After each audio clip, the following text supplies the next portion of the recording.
Ok, donc qu'est-ce qu'on a là? Un aspect. Une combinaison de plusieurs contours qui utilisent différentes brushes. Et ça se stocke où les aspects? Tu sais? Non, pas du tout. Quand je vais te le dire, tu vas peut-être te dire ah oui.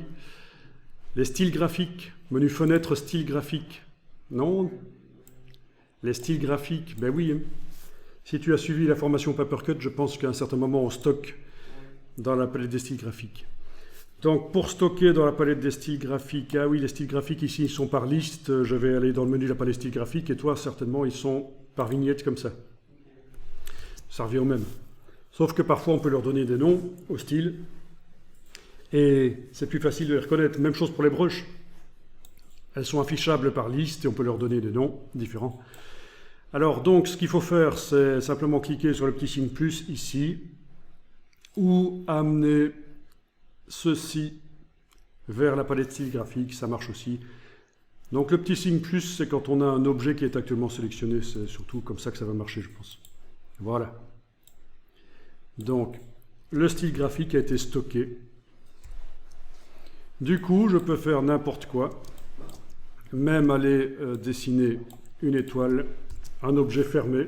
Pour l'instant, on n'a pas fait d'objet fermé. Un objet fermé, lui appliquer le style graphique et ça devrait le faire. Voilà.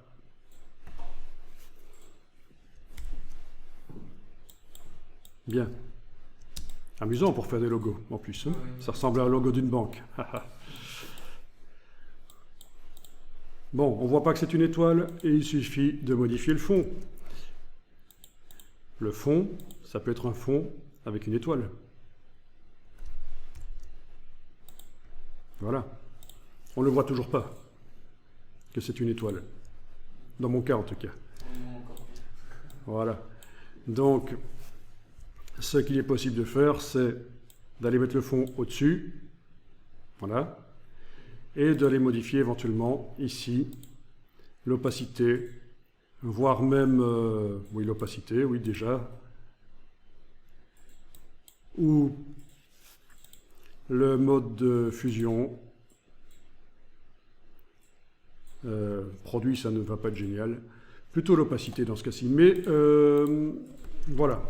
Pour l'exercice qu'on veut faire, il nous faut du noir et blanc et donc ceci ne nous aide pas. C'est juste un petit, une petite parenthèse que je faisais pour montrer qu'on peut le mettre sur n'importe quelle forme, y compris une étoile. Donc ici, je vais remettre le fond en aucun fond. Voilà, c'était ça, aucun fond. Il était placé en dessous, ça n'a pas d'importance, je replace en dessous s'il faut. Ah tiens, je viens de faire ça en n'ayant pas l'objet sélectionné, donc ça n'a servi à rien.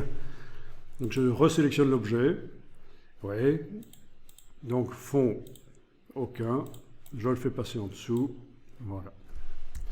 Oui, gros piège de la palette aspect. Ouais.